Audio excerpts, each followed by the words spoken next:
We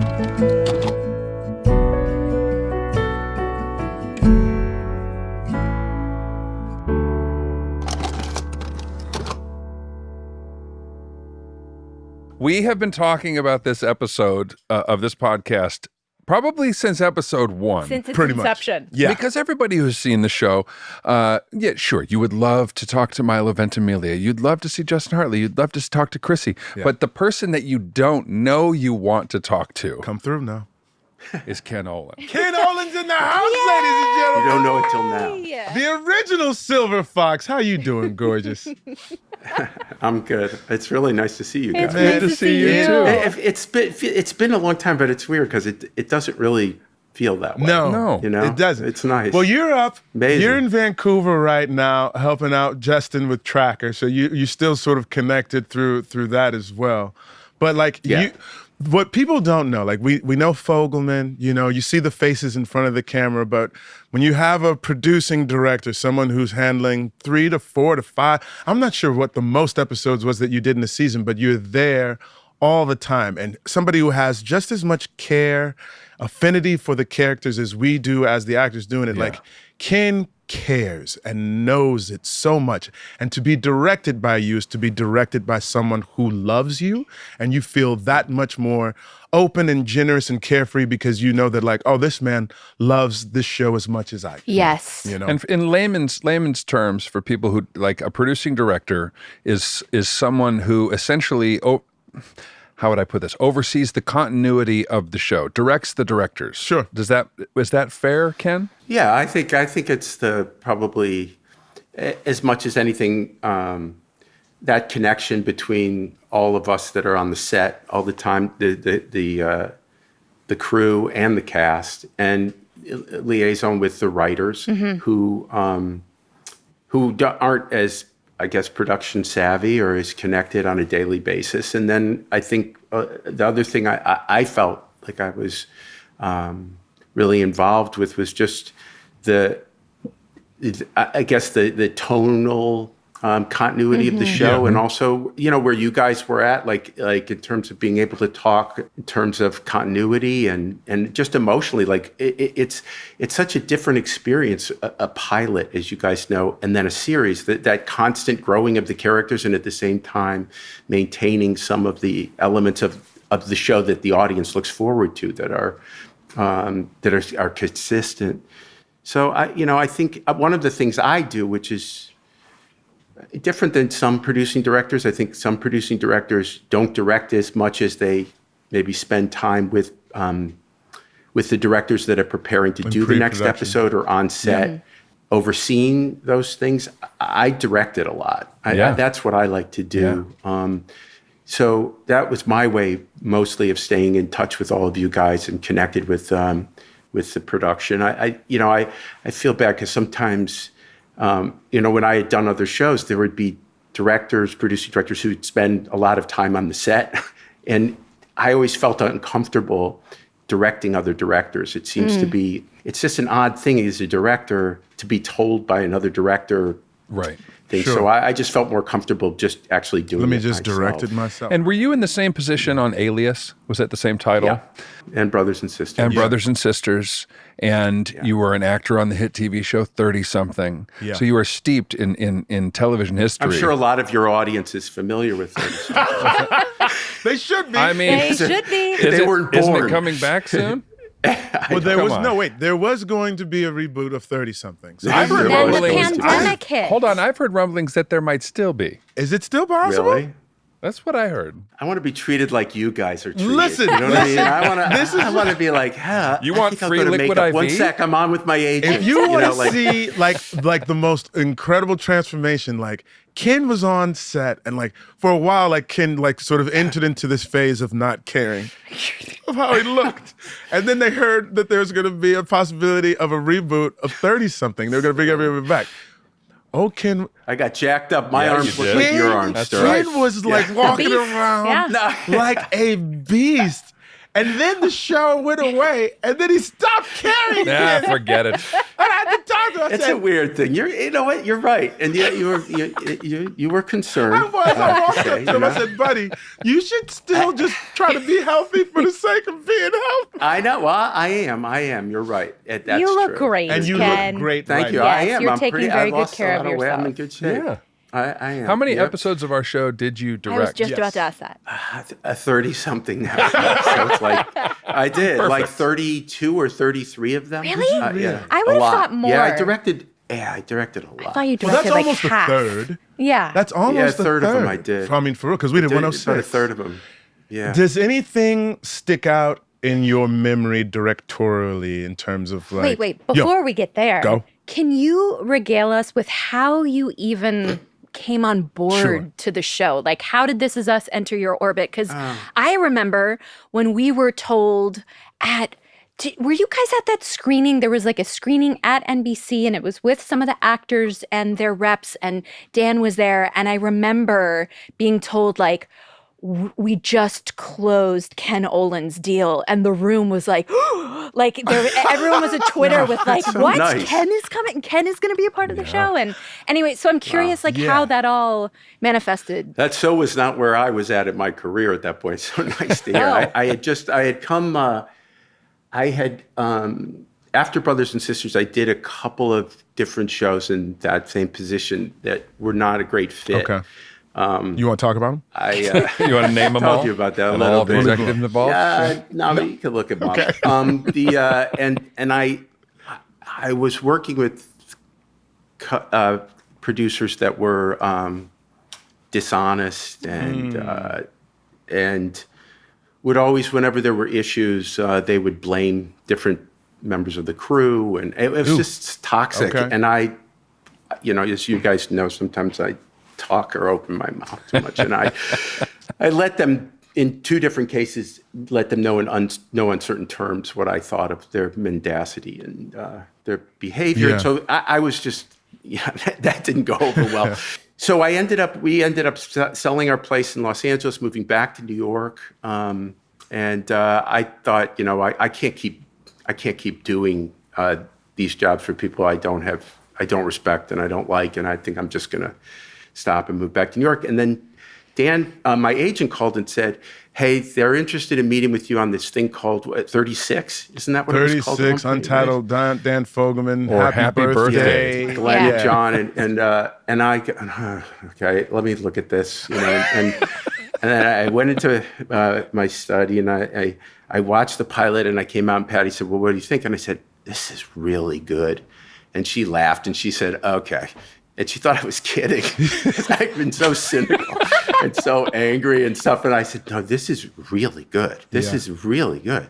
And I mean, I think that's one of the best pilots I've ever seen. It's just a fantastic pilot. Yeah. And I got on the phone with Dan, and it turns out that when Dan's mom was sick, she loved Brothers and Sisters. So whenever he would go over, she would, you can imagine how Dan tells me this, like, "Oh, we had to watch Brothers and Sisters." Like, he says, "I don't even know who you are," but he never saw 30-something. But anyway, she had loved Brothers and Sisters, and so he had watched it. So that's how that came about. As I talked to Dan for a while, and I talked to John and Glenn, who had directed the pilot, and that's how it happened. I think that Jen Salke and Lisa Katz, who were, I think they both were really familiar with my work and stuff. So I had some support at the studio and the network.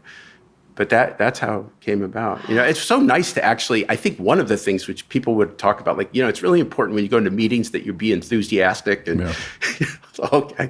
But I was genuinely enthusiastic. So it worked. I really, really wanted to do the show. I loved it. The thing that was so great that you guys did in the pilot was it seemed like so inhabited. Mm-hmm. Like, you don't see very many pilots where you go, well, this feels like a show in its second or third year. It's so lived in.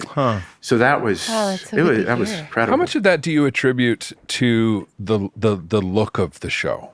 Every time I rewatching the show, it has, when you say lived in, it feels so timeless. cozy. Yeah. The direction of the photography feels so intimate, no matter what the Does situation. it feel different? Like when you go back and you watch the first year, does it feel different or does it feel very similar through the whole time? Because Dan had said, go back and look at that. You won't believe how different the show is than, and I just wondered, like, was that your experience? I don't know. Is that We're your on experience? we're finishing up season 1 right now and just sort of getting into season 2. So like it felt fairly consistent throughout the first season as far as I could tell. Yeah, the Yeah. look of it for sure. I mean, maybe just the fact The look of did. people getting more comfortable, us becoming more of a well-oiled machine, like as a Yeah. crew, as a unit, sort of Yeah. like maybe that's what feels different. Because it was a different, I mean, it's both Yasu, the cinematographer, and I came on for the second hour. Like Right. it was an entirely different. Sure.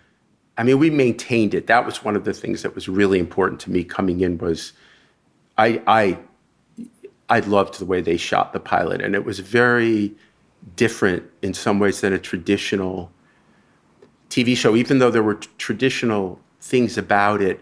Like one of the things they did, I felt, was they shot it in it rather than the traditional overs and close-ups and everything being done from the point of view of a character.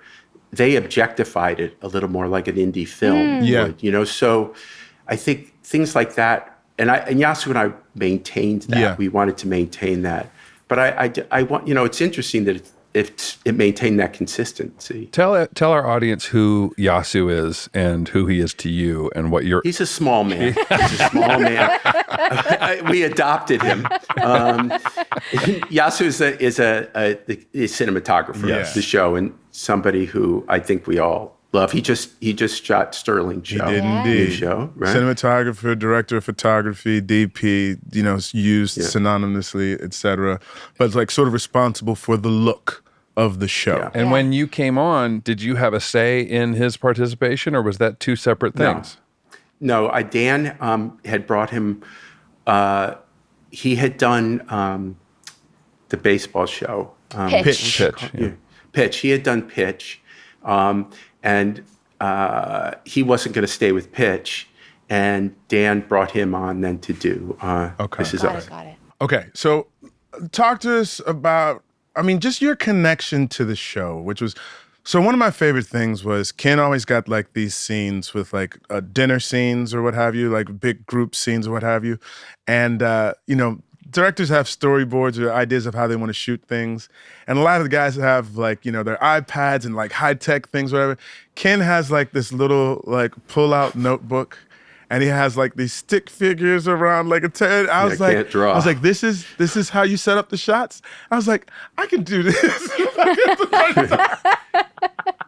What I felt like, but it made you made it so accessible. It was like he had a stick figure here, and I'm gonna point the camera here, and I can come around and get it there, whatnot. But like, it was so thought out, and what you always sort of had, like, you needed to have movement and energy. Like you didn't want anything to be static or like sitting still or what have you. So I guess I'm asking a couple of different questions at once. The first one's gonna be, how'd you first get into directing? Did you first start on 30 something? Is that? Yeah, I started directing the second season of 30 something. Wow. Do you receive as much fulfillment, and probably more now, as an actor as you did as a director? Or was it instantaneously directing is for me? Well, I thought directing was for me.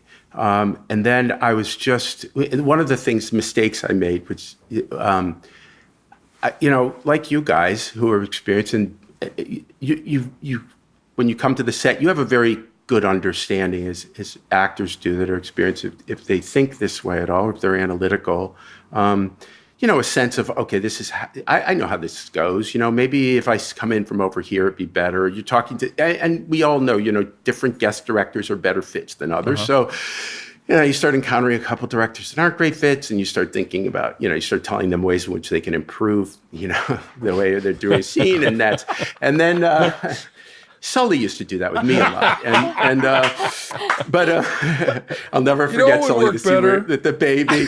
Not putting the baby down here. After like 7 people in a scene, and I thought I had it all worked out, so no, that's not going to happen. And I remember Justin going, okay, here we go. But you were right. But anyway, So then I start to direct, and the first day I get there, I haven't really prepped. I didn't have anybody sort of teaching me that way, but I thought I knew, and I just was completely overwhelmed. Really? Completely overwhelmed, going, oh, this is really different. It's different telling somebody, like, well, I could come in there, I could come in over here, which would be better. It's like, oh, everybody's looking at you, and you go, oh my God, I have no idea. And I remember the first day having a scene where two people, the mother and a daughter, were just making their bed. Yeah. They're making a bed, and I couldn't figure out how to shoot it. I was just like, and I think if they would have come to me, the producers, and said, do you really want to keep doing this, or you want us to take over? I honestly think I would have said, I think you should take over. I don't want to do this anymore. Really? After one day of work. Wow. But then it got better. And, but it was baptism by fire. Like you just sort of... Oh, it was just brutal. It was my fault. I really didn't understand what it involved. It was such a different part of my personality. Now, after, a couple of... by the end of 30-something, I had done 6 episodes, and I was much happier directing. Much, much happier. I just always was a little self-conscious acting. I know you guys all love to be in makeup and hair and stuff like that, but that, Sully loves that. Oh, yeah. That's our favorite. Mandy particularly, I remember Mandy loves being touched. 4 hours. When she's about to do an emotional scene, she loves to be nice touch-up. Fussing. Nice, thorough touch-up. I just never felt, I became drudgery for me. I don't know how much of that was other stuff that was going on, but I was much, much happier. And I have been. I really don't miss You still acting. Every once in a while though. when I go, God, it would be easier. This would be easier. I wouldn't have this stress. If I've done some little thing, it's just like, oh, this is weird. Really? It's just, I don't lose myself as an actor, which I think is what, 3 of you have that gift. And you're just not in your heads all the time about it. I just couldn't get out of my head. Do you think it's also because you're married to a better actor that you decided that you wanted to abandon? That's probably to some extent. She she let me know that. I wear this You're not the ring first that person, Sterling. No, I wear this ring that she got me. That I think it was after the. I directed about 4 episodes. That was a ring she wanted me to wear as a director that she thought would bring me luck. And I think she always felt that I would just lose myself and be consumed directing in a way that wasn't. So she encouraged that. But she did let me know she was a better actor, which she was. But she was a person, the same thing, that would just, she could just, she could take flight as an actor. And I never felt like I did. Well, I obviously don't know what you would be like as a director if you hadn't been an actor, but for me, that's true. For me, when I got a chance to work with you, there was just a palpable difference. Yes. To speak to a person who had acted before and who was this good at directing. Yeah. And so far in the first season, most of our fondest memories are on episodes that you directed. You were such an incredible support and guide. Especially. I had a great. I studied with. This is how old I am, but I studied with Stella Adler. Yeah. Wow. And Stella's approach to acting, as opposed to Strasberg's, what distinguished her approach, which they claimed was the later work of Stanislavski, was much more analytical. That there was always maintaining a certain perspective on acting, as opposed to it being something that had to be personal, internalized experience. Right. And I think that really, she had this great script analysis class. So she would, and I think that's probably, where I come from as a director, and how I use my experience as acting. It has, it's great, because in some ways I always found, I'm sure you guys do, that when someone who is uncomfortable with actors, as a lot of people are, because they think it's some, either I don't know, they infantilize actors or they're intimidated by them, or so there's this weird interaction that begins, and you go like, "What? This is weird." Like either are you manipulating me, or I'm not stupid. I think it's a survival. There's a basic instinct survival mechanism when you're around someone who is impersonating emotion. Like even though you know it's all set up and this person has been paid to be here to do this. Yeah. There's almost like a lack of trust. Like How can you do that? how can it's you? not really happening. When I met my wife's family, they were like, how can you in life in general? Trust if someone is an actor for a living? Trust their emotions. How can you lie if he lies for a living? I was doing a church play one time. I was playing Deacon Klimhopper. And it was like a comedy. And the ladies, like, I was a professional actor. They're like, look, you don't even have to come to rehearsal. Just come and do the play. And I was like, no, I should come to rehearsal. And I remember one time, one of the ministers was praying with us beforehand with the church ministry for the play. And he said, like, even though they are deceiving us, Lord, please pray that they have a good... Like, the understanding of how people relate to actors is that we are deceivers. Yes. Rather than people who are so imbue themselves in the given circumstances of their character that they are living that truth. Yeah. Do you know what I mean? More That Was Us after this short break.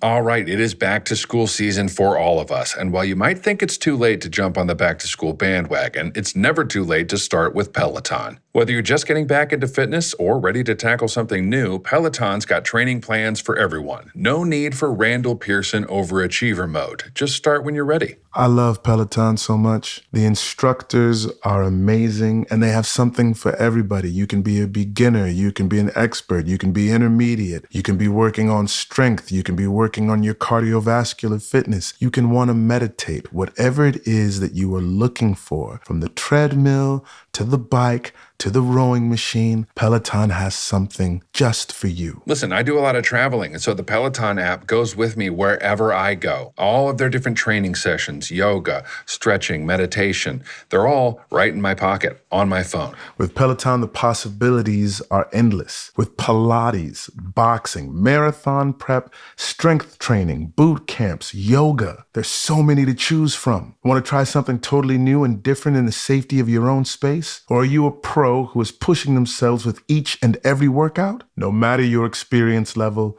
Peloton has you covered. Maybe you're into something lighter, like having a workout companion for your daily walk or squeezing in a quick meditation session to de-stress. The best part is you decide how long or how short it is. Honestly, these days, finding an hour or more for a full workout is rare. Sometimes all you need is a little movement, like a late night walk around the block to clear your mind or a peaceful meditation session to wind down before bed. No matter how you work out, it's up to you. Find the instructor and the routine that works for you on your schedule in your space. Find your push. Find your power with Peloton at onepeloton.com.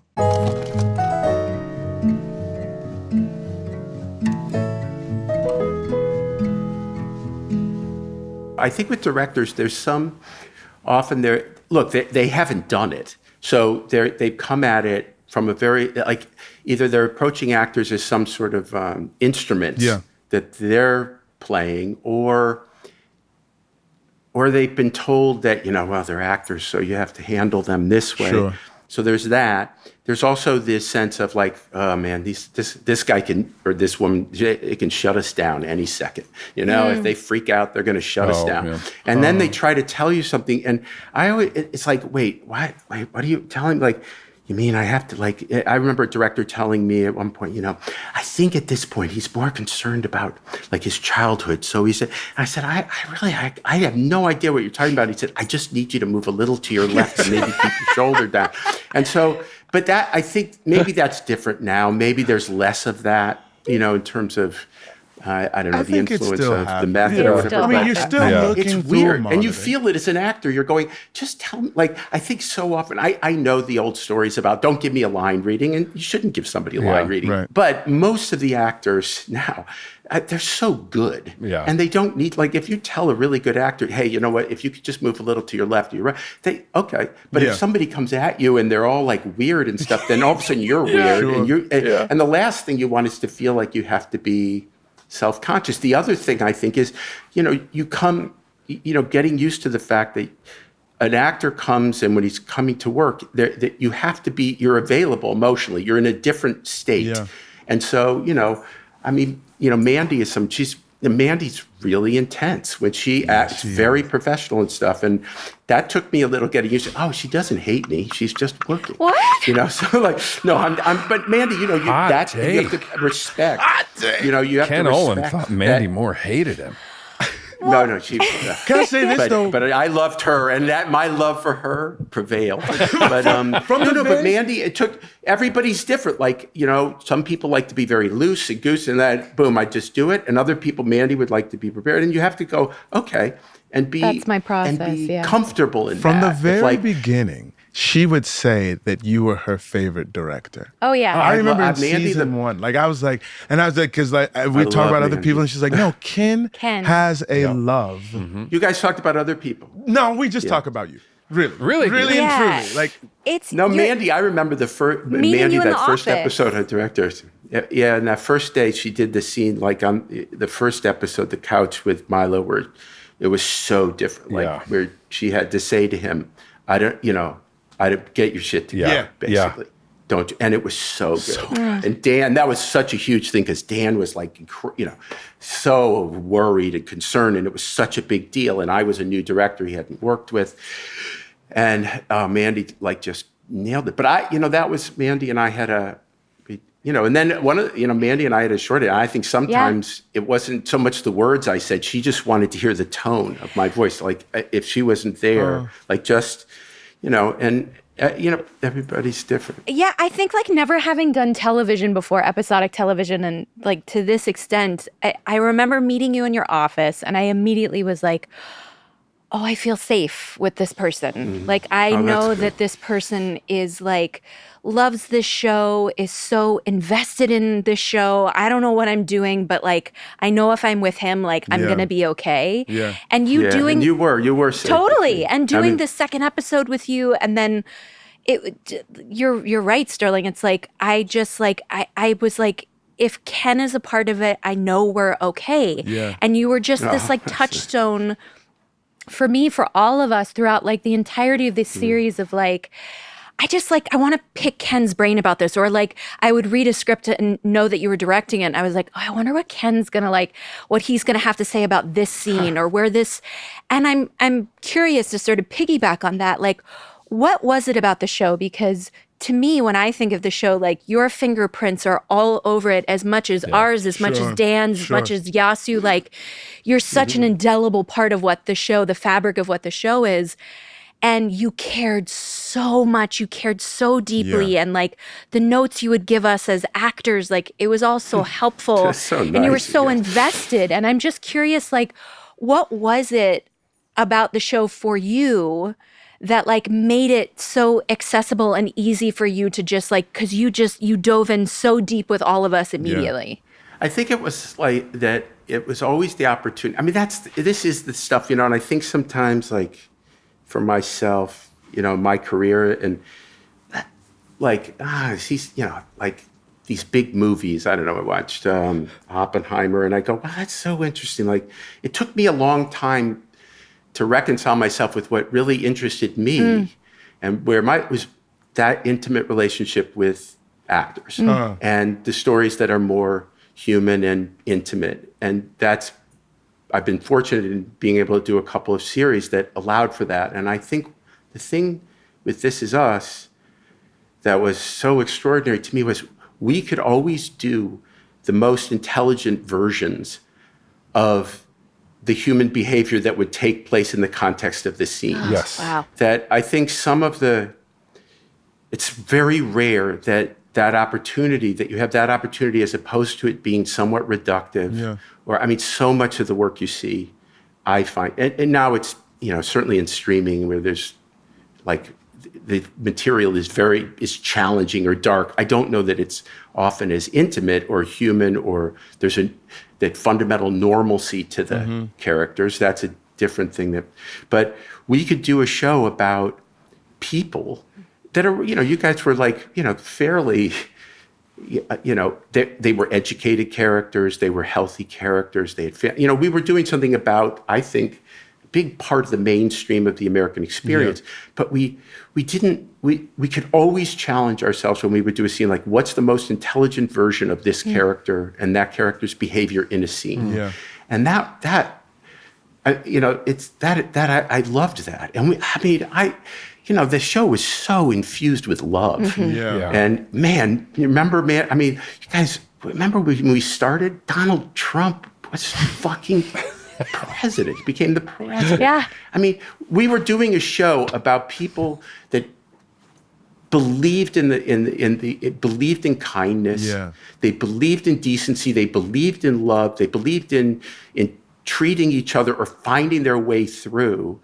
And we were so fortunate. I mean, I think that was one of the things that was so incredible to me, was we could do it, we could explore it, but we didn't do it in a sentimentalized, reductive way. We really tried to do it in an honest and mature way. And then, you guys, it was an incredible cast. Yeah. I mean, it's a good group. And then you had, Ron Cephas. Yeah. There he was, the guardian angel of, and I think that's why it was so, I like that. It just moved me, and we shared that. That was very special. Yeah. I was going to say, it was really special. I want to piggyback on what Mandy was saying about feeling sort of held and safe when you were there. Because as I'm talking to you, as we're talking right now, I'm reminded of this feeling that I get.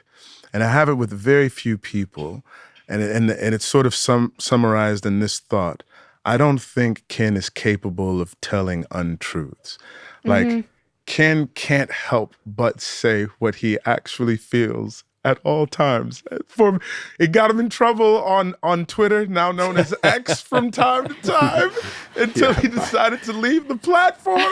By the way, the platform left him. Let's be clear. Let's be honest. It left us all. Left us all. But it's one of those things, like, it's that I sort of admire in some of my favorite actors as well. And it makes me sort of wonder, like, that feeling that you felt of not being able to lose yourself is because maybe you were calling.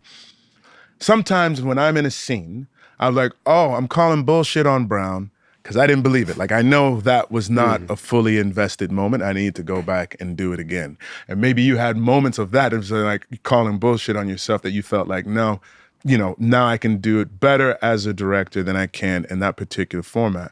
But it's some of the direction that you would give me. And I know we're going to talk about season 1, but I can remember one thing. I think beginning of season 501 was our pandemic, COVID, George Floyd episode, and you directed 501 for sure.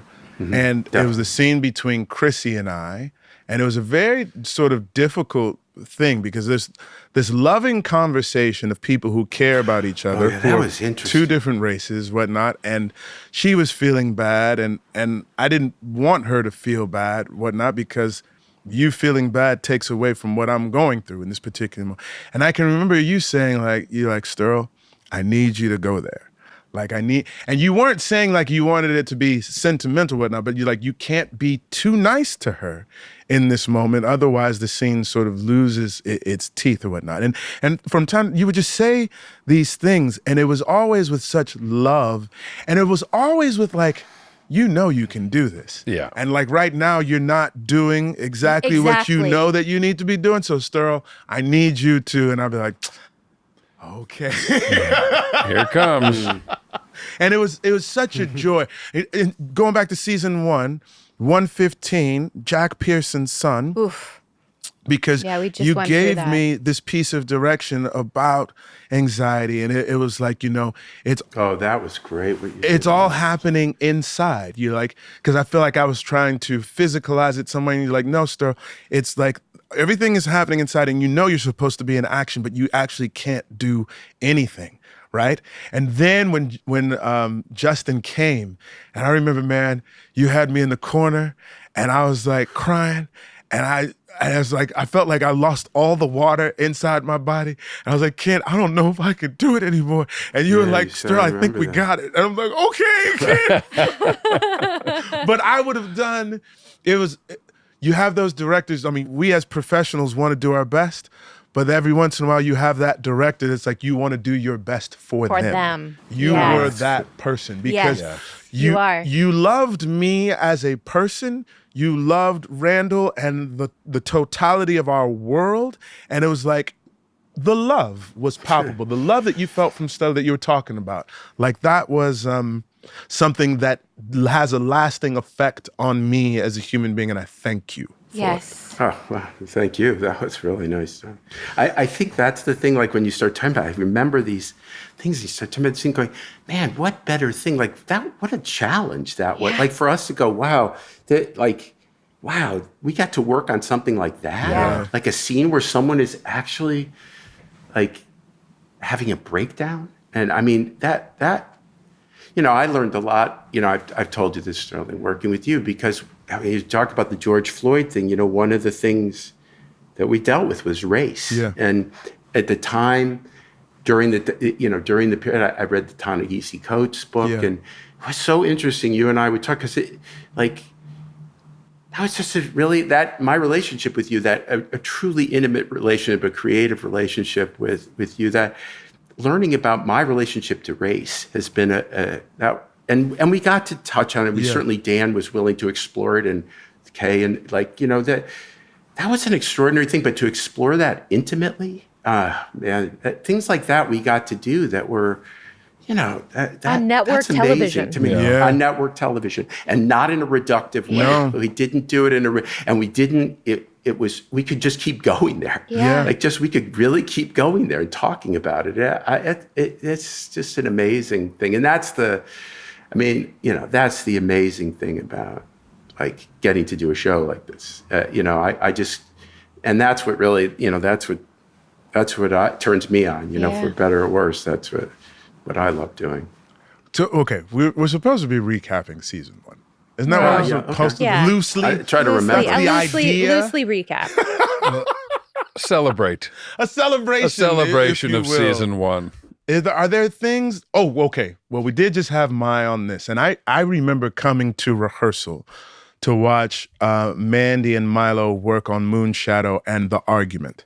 That scene. Oh, at the Can end. Yes. you talk a Of the little year, bit right? about because the idea was to shoot it in one, and I think ultimately that you probably had like 2 cuts in there that ultimately when it came together. But talk to us a little bit about the direction that you gave them, because I remember specifically saying like, Guy, like there's something you said like, there's overlaps and everything, but you guys have to hear what the other person is Gotta saying. listen to each other, yeah. Like as you're doing it. So I'm sure you took from things from you and Patty.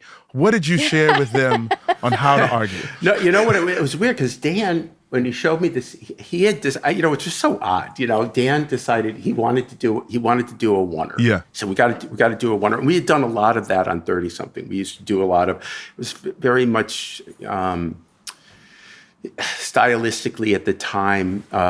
The creators of 30 something were very interested in Woody Allen and that kind of filmmaking. Okay. And so we would do a lot of that. And then it became a thing about like who can do the most elaborate oneer Sure. and all that stuff. And then Dan, when he came to, he said, okay, I want to do this big argument in a oneer. I want to, and I remember reading it and I said, Dan, the thing is that you didn't write this as a oneer. You wrote it because, we did there was a lot of editing. Yeah. It was our show was a lot of cutting.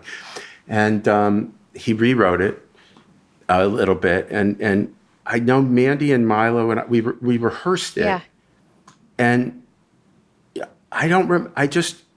I think it was that thing about we had to then figure out, we had to modulate it. I mean, Mandy and Milo were ready to go. They just, and then that was the thing I remember, and that was just always a thing of like how the movement has to feel organic and it has to feed the actor. Yeah. And then working that all out. And it was very, very different because we just didn't do stuff like that. Often, Dan and I would talk, we would want to stage things. It's funny that you talk about all the movement, Sterl, because one of the things we did was try not to do so much movement so that we could make the edits. Right. But this was so different going, wow, we're going to commit, to doing this big, big fight. But that was, normally you guys know with me, I don't like rehearsing. I think it's my attention span and stuff. And so to spend I don't know, Mandy, what did we rehearse for a couple hours? Really worked it out. And then it was really a question for them of let's, that was a big part. it just can't be this thing where you just basically get to a place where you could just yell at each other and not listen. So that was probably the biggest adjustment, was we still have to hear each other so that to take you to the next piece. Yeah. But I mean, that was cool. That was really That was a good. fun one. That was pretty cool. I'm reminded of something that I always like. We would rehearse the scene right before they set up the cameras and, set up the lights for the crew and what have you. And you would have your suggestions to the actors. And Ken was always very good. And I can remember with Sue in particular. It's like, Sue, I have you over here doing this or whatnot. And Sue would be doing it. And like, he would look at somebody, he's like, you don't feel comfortable there. What would you rather be doing? Right? And she's like, well, actually, if I could do it this way or whatnot. And he's like, yeah, that's better. But it wasn't better because it was what he had planned. It was better because he saw that the actor didn't feel right in the thing that he had sort of proposed, and that he was willing to go easily with the proposal that the actor sort of made for themselves in that moment, right? Did it take a while to reach that place as a director? Was it you were there pretty quickly or what? Yeah. Well, yeah, I mean, I think the thing that takes a while, it takes experience is, as much as anything, is the sense that you're not going to die if you have to make it. Like that would be such a source of like, oh my God, they're changing this, or oh my God, this rehearsal's taking 15 minutes and I thought it would only take 5. Things like that. Then once you go, whatever, what are they going to do? If I go. So once I could relax with that, and then you learn the more and more that you do it, you really become more comfortable with just the geometry, so that it's like that's not going to make that much difference. The only time I think I would resist those things would be if it affected what I thought was the emotional story we were telling. Like going, wait, you're misinterpreting, I think, this moment. But most of the time it would be better. Like, what's the difference? Yeah. I just never, I remember it's so weird. Like I remember somebody telling me, or I read something about how much like David Fincher hates production. He loves prepping. He loves the preparation. And somebody was saying, well, that's because that's the only time it's perfect. And I thought, oh God, I wish I could do that. I wish I could sit down for that long and my little stick figures. That's why that'll work. Like that idea to me, I can't stand prepping. It's like, oh God, all that, the meetings and the stuff. I like being on the set with the actors, then we'll figure it out, work it out. And it's interesting. It's such a different. Now that's when you love doing relationship kinds of material, that makes sense. Right. And I think the biggest thing was it just was the experience of understanding editing and the geometry and how that works. And then once you get that, why wouldn't it be better to accommodate something that will make the actor feel, like you said, that the bullshit meter doesn't go off, that they feel truthful, they feel emotionally engaged. It's suiting what they're like. What's the difference? What's the difference if she's over here, doing the dishes, or if she's sitting at the table reading the paper? Right. If doing the dishes is going to work better for her energy, that's I think. But mostly that was just experience. More That Was Us after these words from our sponsors.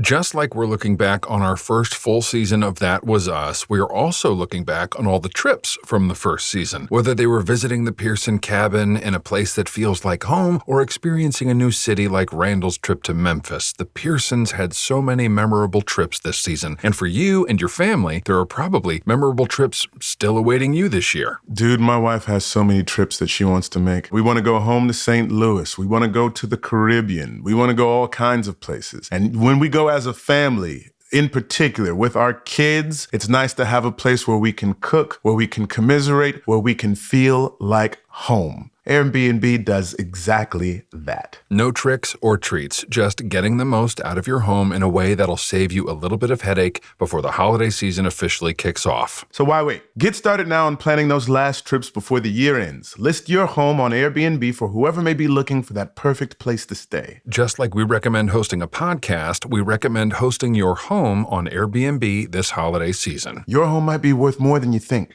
Find out how much at airbnb.com/host. That's airbnb.com/host.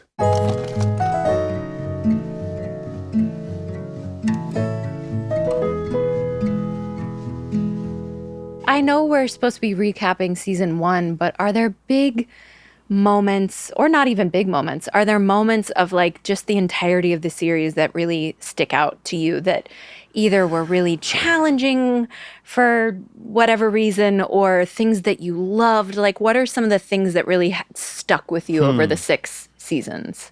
I think the thing that was most surprising, and Steve Beers and I used to, but like how incredibly hard from a production standpoint the show was. How we all, you guys, but you guys know this, like you guys seemed, it was the intimacy, the relaxation, the behavior.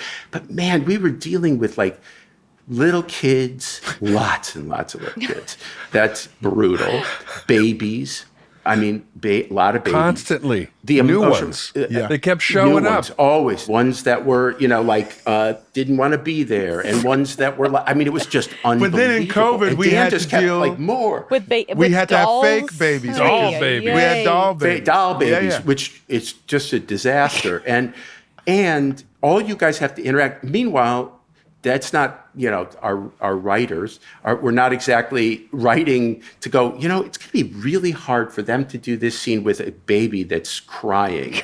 But they're talking about their marriage falling apart. That's okay. And you go, this is mind-blowing. And then all of the different time periods you guys have to be in. And I mean, that was incredibly difficult. From a production point of view, the show, and the thing we had to do always was make it seem effortless. We always had to hide the hardware. You never could make it seem like, oh my God, more babies? This is like, Atlanta burns. I mean, it was like, this is so mind-blowingly difficult. Yeah. We just talked about that with Milo about it's hard to... And the wigs, oh my God, Mandy with the makeup and you guys with your beards and that was... Yeah. It was crazy. That was really tough. It's hard to quantify While for an we were audience. all doing stuff that was only supposed to be about, emotions and feelings and behavior. And that was the thing, I think, overall. And then, they're just, I have these, but I don't remember, and then we went to these places. We went to Vietnam. Yeah. That was insane. That's I mean, right. we did a lot of stuff. Tell them You about sang- what happened to you in Vietnam. You fell in the water. When I fell in the lagoon. Or whatever. A rice paddy. Was it like up to your neck? Yeah, it was a rice Or how paddy. That's right. Yeah. far were you immersed in That was funny. Well, we were on a floodplain, which they didn't, and there was Milo standing out there in his full Vietnam gear going, we gotta fucking go. We gotta fucking go. And, the Vietnamese crew was like, we don't need this guy yelling. Yeah. And meanwhile, like the water's coming up around us. And then I stepped back and I fell off the thing. And I just remember going, I'm looking at, I don't know who I was talking to, Yas or whatever. I'm looking him in the eye. And then all of a sudden I was looking at his shin. And I felt very warm and wet. And it was like, oh, this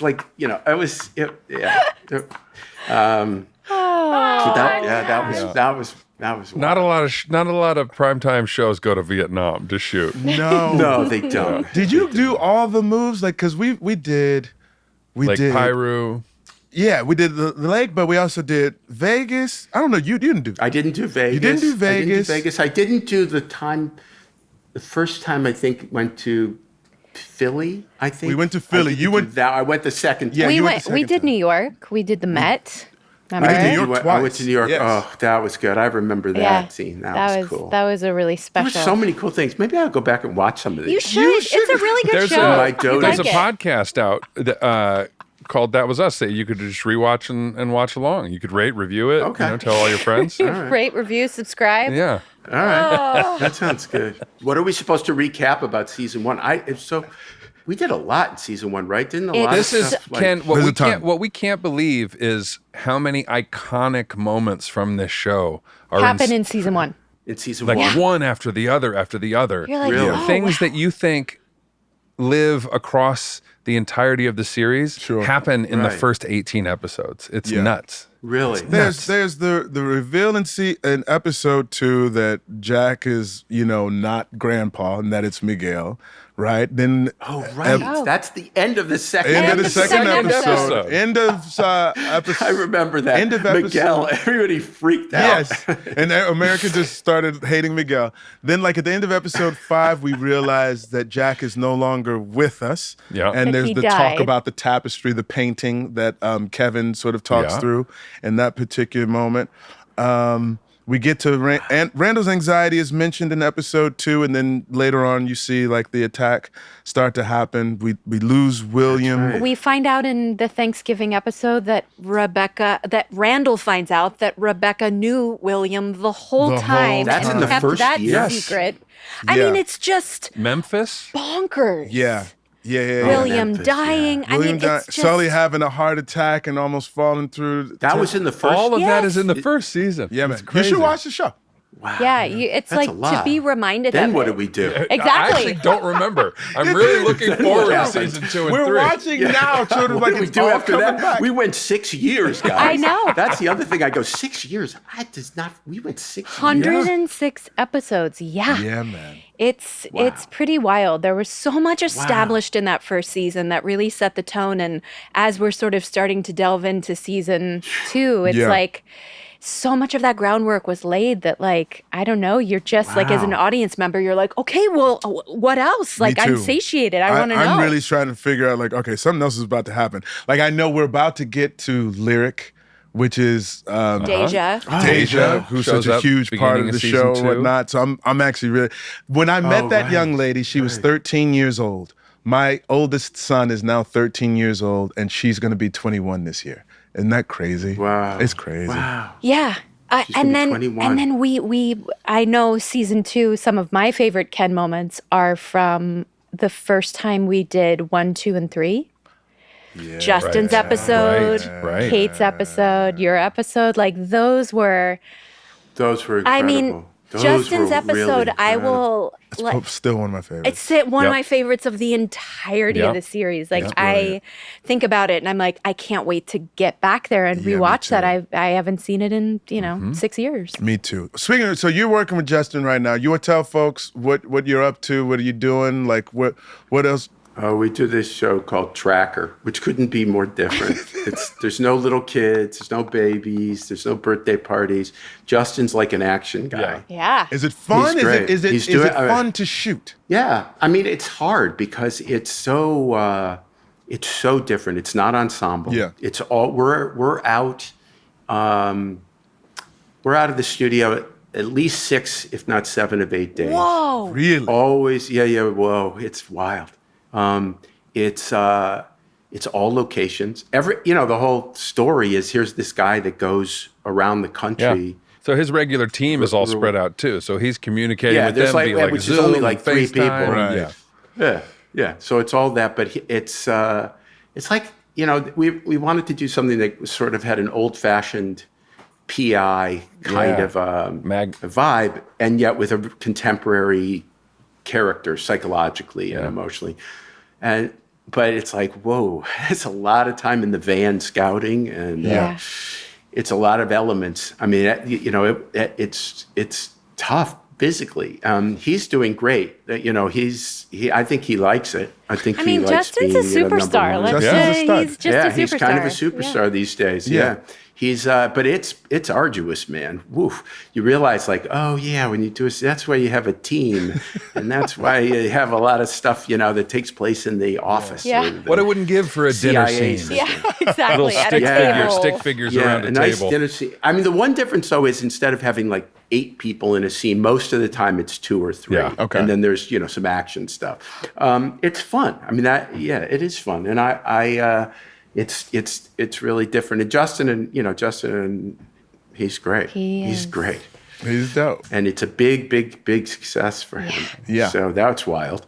Couldn't be, it's so different than what we did. What do you think? So, because I know our time is wrapping up and it's coming to a close. I'm going to say thank you for being here Yeah, with thanks us. for making And Thank the you guys. time. Thank you thank you. It's really nice to see you guys. You rock, man. We love each and every particle of your being. So before I let you go, like what, if anything, do you miss most about the show? From the people to I the miss you stories guys. to I miss being with you guys. I miss some of our conversations Yeah. about scenes, about I miss some of the shared sensibilities that I think we did.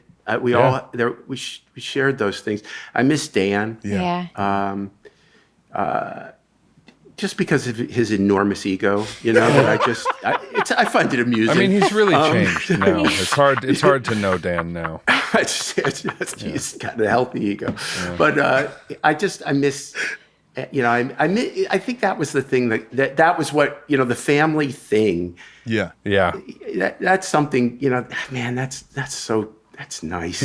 People say it all. People throw it around all the time, and we really had it. We really had it. Yeah, we had it all. We really did. had it. And the great thing, you guys all from the beginning was like, man, we all really got what a great thing we had. Yeah. That's the thing I try, that's a great thing to bring to whatever we do in the future. Guys, man, it is really, really lucky in this world when you can get to work with people that you love and respect and appreciate, wow, we got it pretty good here. Yeah. And we had that was wonderful. The only person it was lost on was Yasu. Yeah. Yeah, Yasu. He didn't understand it, I don't think, most of the time. And he didn't care. That's the thing I read. Oh, he didn't care. I don't care. Yasu's my DP now, and he's friggin' awesome, you guys. He's awesome. I know. I've seen a little bit of it, just, promo. Dan showed me the promo, man. It looks amazing. Have you guys seen it? They haven't seen it yet. No. Have you seen the promo? I'll show them a little something soon. Last question. Bigger crush, Mandy Moore, Susan Kelechi Watson. Go. Come on. Whenever I'm with Mandy, it's like it's Mandy. And then if I'm with Susan, I say Susan. Yeah. Oh, no, I love them Good both. answer. Good answer. Mandy, Mandy's like my partner in this. So it's different. Sue's like, just my girl. Mandy's my I get it. Yeah. I get it. I'll take it. Yeah. Side piece. No, it's really okay. I love you guys. We love you we too, love you, Ken. We're back with another installation of the Retread segment. Today, I'm going to give you a quick recap of the episode, a celebration of season 1 with Ken Olin and, of course, us. We connected with Ken via Zoom because he is currently up in Canada working on Justin Hartley, a.k.a. Kevin Pearsons' new show, Tracker. Ken Olin served as an executive producer on the show and directed 32 episodes. Did you know that Ken Olin was an actor first? Yeah, started on 30-something. Ken told us he did not miss it at all and much prefers to work behind the camera. Hot take! Ken thought that Mandy Moore hated him. Okay, not really. Mandy just has a very focused and personal process, and Ken had to learn how to get out of the way. And of course, Ken said it best. We were doing a show about people who believed in kindness, decency, and love, and believed in treating each other with kindness or finding their way through. And we were so fortunate. It was so good to talk to Ken. So good to be with you. Thank you. That was The Retread, brought to you by Peloton. That Was Us is filmed at The Crow and produced by Rabbit Grin Productions and Sara Wehrheim. Music by Taylor Goldsmith and Griffin Goldsmith. Da-da-da-dum, da-da-dum. That was us.